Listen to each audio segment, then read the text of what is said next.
Guys, Deluded, your favourite YouTube's Lucas Torreira. I'm back again. Thank you very much for tuning in, man. It means a lot.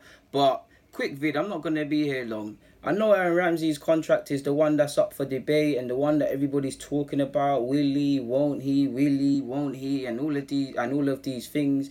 And obviously you're seeing that allegedly his contract talks have been stalled. It's all nonsense. I know Ramsey's a good player. I want him to stay. Unai Emery considered him a key part of their plans and all of them sort of things. But do we not learn from previous mistakes, away from just securing back value for a player or money back for a player and things like that?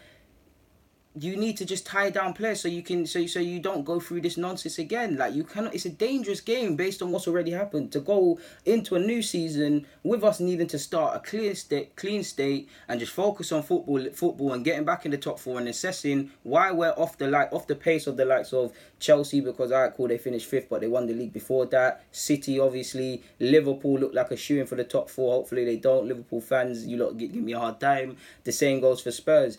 To then have to deal with the contract of a player, every good performance he puts in, he's going to join a bigger club. Every poor performance, or when he's dropped, ironically, like you saw him dropped for the Chelsea game on the back of a City game. How's he going to fit into Unai Emery's plans? There's concerns. I don't know how this club keeps getting this full sense of security when they use the words confident in regards to contracts. You need to bite the bullet. You need to know what a man's thoughts are. Like I said with Ox, the season before last as well. You need to know what a man's thoughts are. Surely these talks need to have been happening in the season last year and seeing what a man is saying. And if it comes to January, cool, he goes away from his holidays and he comes back the latest in late July. You should know what a man's on. Does he want to stay here or not? If he doesn't, pardon my language, but fuck off. And we sign someone else. I love Aaron Ramsey, but I hate the nonsense that comes with these contracts. It happened with Alexis. It happened with Ox. It's now happening with Ramsey. It keeps happening. It really keeps happening. In my opinion, Ramsey's gone now, innit? It is what it is. January, we'll see what we can do in that. I mean, someone floated the idea of we get Martial, they get Ramsey. It's never going to happen, but I'd love it. And yeah, but Reiss Nelson. I care more about Reiss Nelson's contract. 1 minute, he's chased by PSG, Madrid and these things. And he more or less said earlier a couple of weeks ago that he's going to sign a new deal, more or less. He didn't directly say that, but if you saw the quotes, the club are very confident that he'll agree a deal. Allegedly, it's actually all agreed and it's just missing his signature. But his contract's up in 2019. He's one of the brightest prospects at Arsenal and in the country. So how can you play this dangerous game where he can agree a contract for free with a foreign club? He's good friends with Jade. I think he wants to stay. Clearly, Unai Emery believes in him, and he's talked highly of how Unai Emery is trying to get these youngers gassed up and stuff. He's more or less first team. I don't think he was on the bench against City, nor was he against Chelsea. He actually played against Brighton, the under-23s, in which he scored. But for all of that, he's good friends with Jadon Sancho. Surely he's got to look at his boy and think, alright, cool, I'm 18, 19. You're playing for Dortmund and you got a lovely assist the other day. Unai might love me and all of these things, but man's not really getting these chances. And I hope he does, but man's not really first team like that. Should I bust out? Should I go somewhere where they have to kind of play me because they haven't really got resources? Like, it would be a big blow. We need a winger. We could have had a winger in Gnabry. If we lose Reiss Nelson, I'm not even going to get angry at this club, because between Gnabry, Jeff, Marlon, Willock, João Virginia, Josh De Silva, Dragomir, I've been down this road, innit? Like, the club's completely... I removed emotion away from watching Arsenal, but one thing I had emotion for is young players, because I like seeing the young players come through. I like watching the young players. If they don't come through at Arsenal, I like to see their development, if it's worked out for better or worse or whatever. So to lose him will be a bitter pill to swallow. It will be a bitter pill to swallow. You've seen him play fullback. That's not his position. He can play across all front five positions. He's a winger. He can play in the 10. In fact, he seems to favour going inside and inside a lot. Would want him to probably be a bit more direct when he reaches first team properly. But it's concerning. Until the contract's signed, everything's up in air. And I care way more about Reiss Nelson than I do...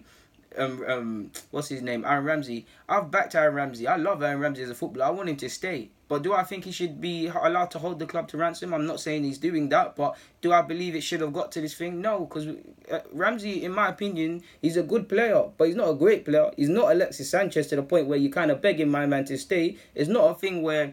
He's not the sort of caliber player where you allow them to... You shouldn't allow any player to go into 6 months of their contract, but he's not the sort of caliber of player, in my opinion, to be doing this contract stalemate. If he doesn't want to stay, let him go. I love him. We haven't... I do think he could score more, and he had a good goal scoring season last year, but I like what he adds to it. Sometimes he's incredibly indisciplined. That's his one biggest problem. But many a times when he keeps it balanced, when he times his runs, when he makes from deep and times his runs going forward, like you saw in the FA Cup final, it clicks. But another one, which I've made a video about, I don't know if I brought it out or not at this point, but you don't know who you're getting from Aaron Ramsey in 10 games. You don't. And that could be said for Xhaka, Torreira at this moment in time, as much as I love him, on the basis that he's still adapting.